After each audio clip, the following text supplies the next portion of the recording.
ఫ్యామిలీకే ఉంది. ఫ్యామిలీ కింద నాకు 5 లక్షలు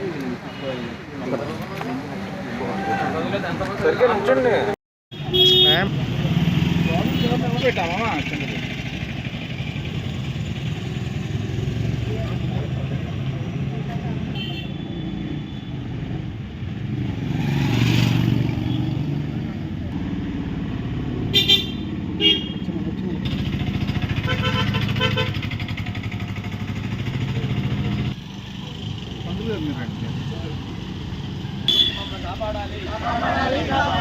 సుధాకర్ రెడ్డి బాధితులందరినీ కూడా గవర్నమెంట్ ద్వారా మమ్మల్ని రక్షణ కల్పించాలని మేము కోరుకుంటున్నాము. మేడపాటి సుధాకర్ రెడ్డి అరాచకాలు, మేడపాటి సుధాకర్ రెడ్డిని మేడపాటి సుధాకర్ రెడ్డిని శిక్షించాలి. మేడపాటి సుధాకర్ రెడ్డిని శిక్షించాలి.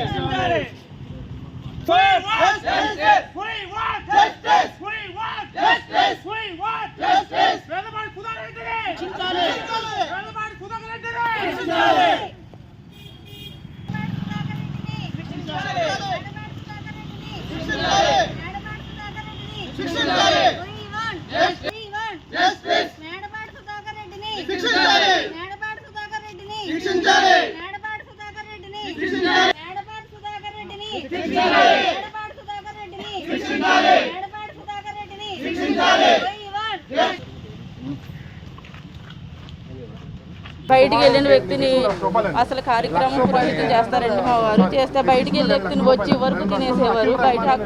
ఆయన బయట నుంచి వచ్చి కట్టాల్సింది, ఏ టైం అయినా సరే కట్టాల్సింది, మీరు కట్టాలి. ఆయన మాట ఎలా మాట్లాడేవారంటే గౌరవం లేదండి, అసలు మనిషి అని గౌరవం కూడా లేకుండా మాట్లాడేవారు. తీసుకున్నా కదా ఎందుకు కట్టవు, అలా 5 లక్షలు కట్టి ఇంకా 6 లక్షల వరకు కట్టాలని మమ్మల్ని వేధిస్తున్నారు. బయట విలువ లేకుండా కొన్ని కార్యక్రమాలు లేవు, ఏమీ లేవు. మేము ఎంత ఇబ్బంది పడుతున్నాం అసలు. ఇప్పుడు చావాలో బతకాలో తెలియదు. ఆఖరికి మా అత్తయ్య గారు హాస్పిటల్కి చూపిద్దామని చెప్పేసి డబ్బులు దాచుకున్న డబ్బులు కూడా ఆయనకే కట్టాల్సి వచ్చిందండి. అంతలా వేధించేవాడు. ఇంటికి వచ్చి తిని కంచెం ముందున్నా కూడా ఆయన వస్తే వెళ్ళాలి, అంత ఇబ్బంది పెట్టేవాడు మమ్మల్ని. మేము ఇప్పుడు చావలో లేదో తెలియదు, అసలు ఎలా ఉందంటే మా పరిస్థితి, బతకాలో చావలో కూడా తెలియట్లేదు మాకు. ఇక్కడ కూడా న్యాయం జరగకపోతే మాకు ఇంకా అదే దిక్కండి, చావడమే దిక్కు. ఇక్కడ న్యాయం జరుగుతున్నప్పుడు ఇక్కడ వరకు వచ్చి ఇవ్వనని చెప్పి మా అమ్మగారు గత సంవత్సరం కింద మంచం మీద పడడం జరిగింది. మంచం మీదే మొత్తం ఆవిడ చూసినా కూడా, మీరు నలుగురితో కొద్దిగా ఉన్న వాళ్ళతో ఎవరితో చెబితే మీరు ముందు ఆఫీస్కి రండి, లెక్కలు చెప్పను, ముందు లెక్కలు చెప్పేది లేదు, ముందు మీరు రండి. మీరు వస్తే ఒకవేళ మాట్లాడితే నాకు ఎంత కట్టాలి, ఎంత కడితేనే నేను వదులుతాను, నా డబ్బులు నేను వదులుకోను. ఇచ్చిన 25,000కి 8,50,000 ఎంత ఉందో ఇంకా కట్టాలి. మీరు కట్టకపోతే నేను ఎలా వసూలు చేసుకోవాలో నాకు తెలుసు. లేక ఫోన్ వస్తే ముందు ఫోన్ ఎక్కడి నుంచి వస్తే మీరు ఎక్కడున్నా ఫోన్ ఎత్తాలి కదా, ఫోన్ ఎత్తకపోతే సమాధానం చెప్పాలి కదా. సమాధానం చెప్పకుండా మీరు ఏం చేస్తున్నారు? సమాధానం ఏదో పరిస్థితుల్లో ఉంటాం, ఏదో విషమ పరిస్థితుల్లో ఉంటాం. ఆ పరిస్థితుల్లో కూడా ముందు డబ్బులు కట్టాలి. చీటీ కట్టకపోతే అలాగా చీటీ అంతే తీటి. మంగళవారం 7 దాటితే ఎమ్మటనే ఇంకో వడ్డీ పెరిగిపోద్దండి. 5,000కి ఇంకో 7,500 పెరిగిపోద్ది, మొత్తం 12,500. మళ్ళీ ఒకవేళ ఏమన్నా కొద్దిగా ఎక్స్క్యూజ్ చేసి ఏమన్నా ఆగండి కొద్ది టైం ఇవ్వండి అంటే మేము 9-9:30 వరకు చూస్తాం, మీ గురించి మనిషిని ఆపుతాం. లేదనుకోండి, ఈ మనిషి వెళ్ళిపోతే కనుక మళ్ళీ మరుసటి రోజుకి ఈ 12,500కి మళ్ళీ ఇంకో 5,000 యాడ్ అయ్యి మళ్ళీ ఇంకో 23,000 అవుతుంది. మీకు ఇష్టమా లేదా మీరు వడ్డీ కట్టకపోతే ఏం చేయాలో అదే చేస్తాం అనేటువంటి మాటలు కూడా మాట్లాడుకొచ్చారు. ఇతని మూలంగా నేను నా యొక్క పురోహితాన్ని మొత్తం కూడా కోల్పోయాను. మొట్టమొదటిగా మా తల్లిని కోల్పోయానండి. ఇతని మూలంగా మా అమ్మగారు బెంగ పెట్టుకోవడం, ఆ బ్లడ్ సోర్సెస్ అనేటువంటిది వచ్చి మంచం మీద పడతాం, ఎటువంటి పరిస్థితి కూడా కనీసం వైద్యం చేయించాల్సినటువంటి స్థితి కూడా లేకుండా అధీనమైనటువంటి స్థితిలో నేను లాక్కొచ్చేసిన మేడపాటి సుధాకర్ రెడ్డి మూలాన్ని నేను రోడ్డు ఎక్కడం జరిగిందండి. లేకపోతే కార్యక్రమాలు చేసుకునే వాళ్ళు 4 నెలల్లో కార్యక్రమాలు చేసి వచ్చేవాళ్ళు. మాకు రోడ్డు ఎక్కాల్సిన పనే ఉందండి. ఏది న్యాయం అనేటువంటి జరగాలని న్యాయం గత ప్రభుత్వంలో కూడా న్యాయం ఏమీ జరగలేదు. మీరు ఎక్కడికి వచ్చినా మళ్ళీ తిరిగి నా దగ్గరికే రావాలి అనేటువంటి మాట కూడా మాట్లాడుకొచ్చాడండి. దానికి కూడా నిదర్శనం ఉంది.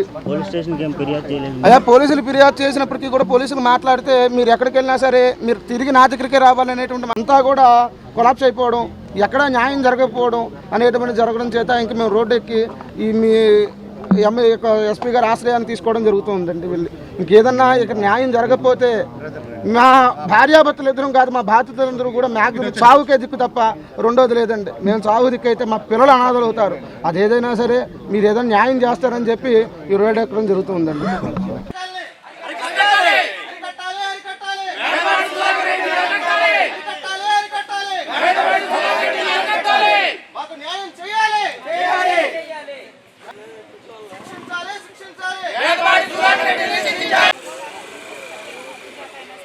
డబ్బులు అఖిల్ రహమాన్ అనే వ్యక్తి నా ఫ్రెండ్.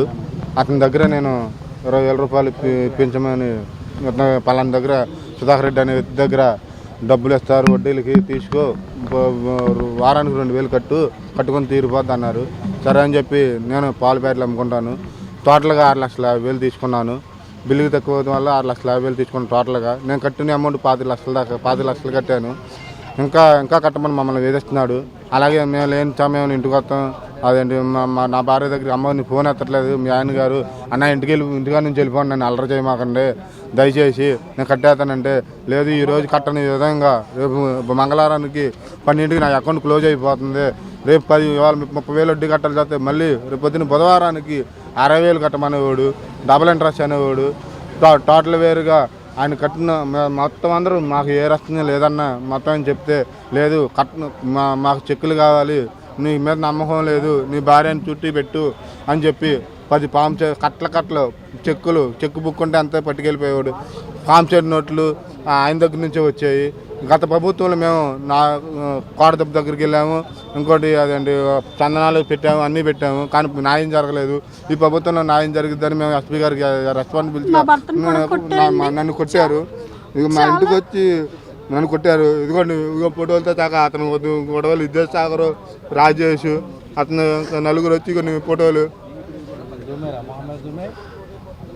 ఇదిగోండి ఫోటోలు ఇవ్వండి.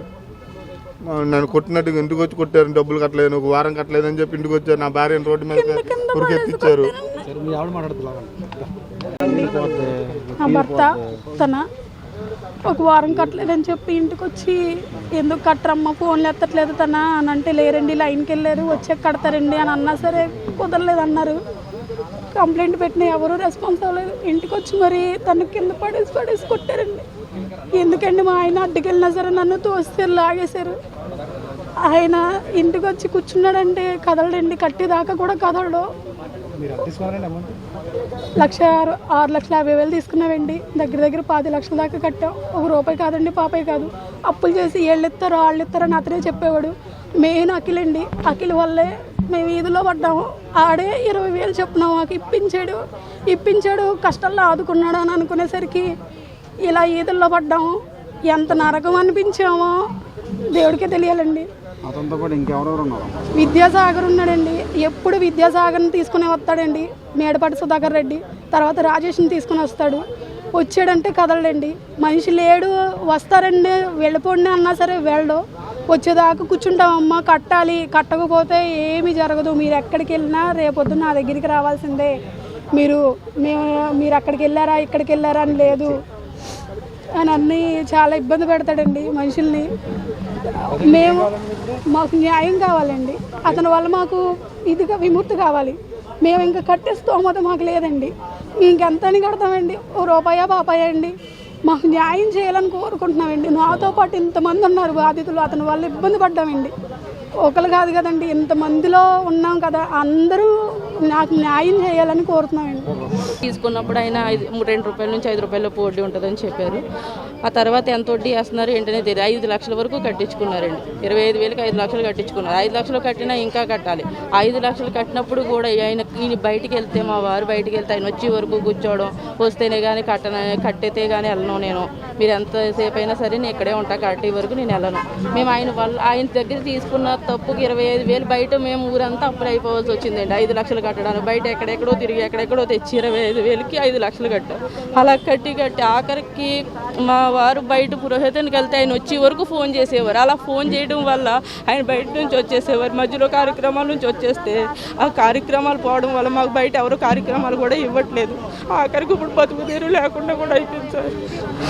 ఎలాగైనా మాకు న్యాయం జరగాలని మేము ఎంతవరకు వచ్చాము.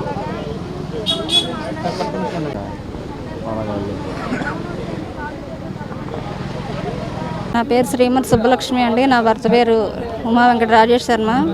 ఆయన స్థానిక దేవాలయంలో అర్చకులుగా పనిచేసేవాళ్ళు. గతంలో 2021 కరోనా సమయంలో మేడపాటి సుధాకర్ రెడ్డి అనే వ్యక్తి ద్వారా ₹1,20,000 తీసుకోవడం జరిగిందండి.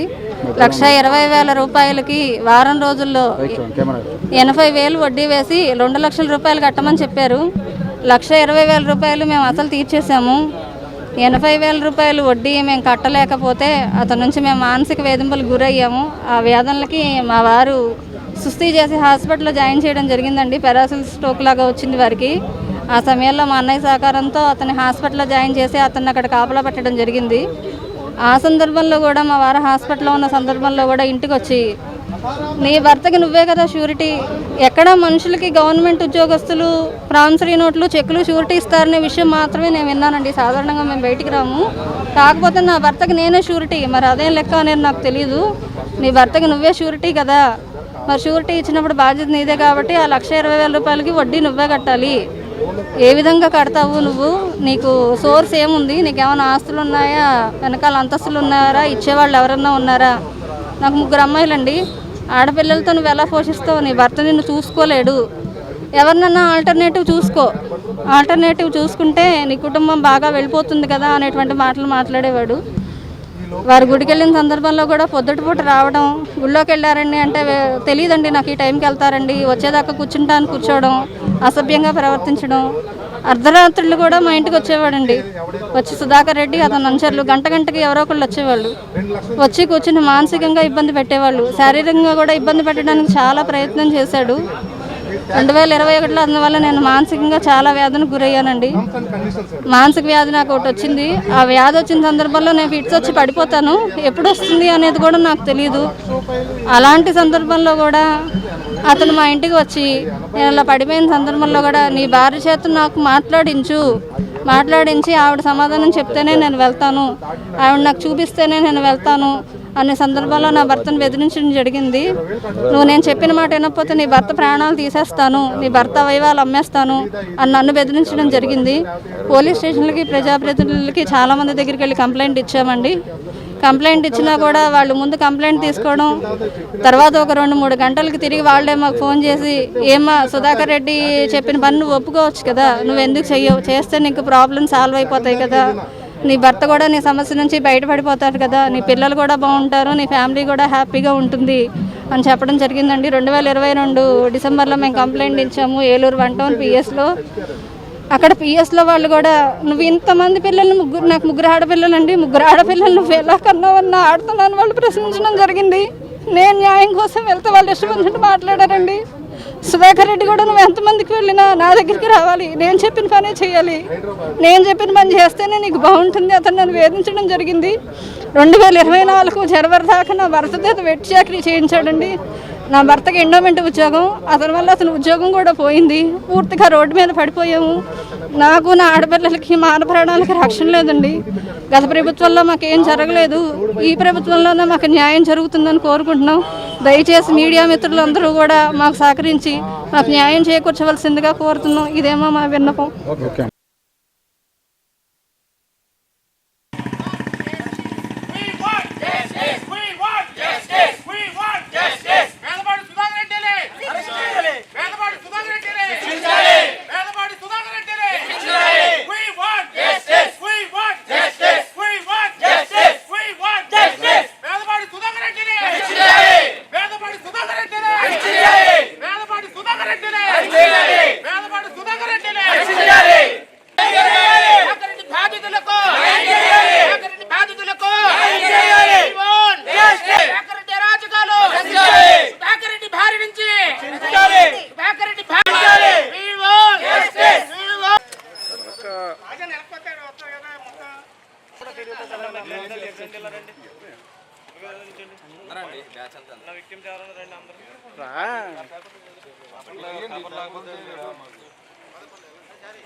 దయచేసి మిగతా వాళ్ళందరూ ఆడుకుంటారు.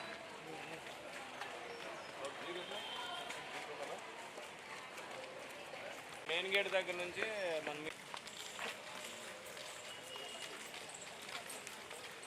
సార్ ఇంక మీరు ఆగండి, ఇంకా ఆగండి. క్యాంటీన్ దగ్గర రమ్మన్నారు కదా, ఫీవర్ గారు వస్తున్నారు, మీరు ఎందుకు టెన్షన్ పడతారు?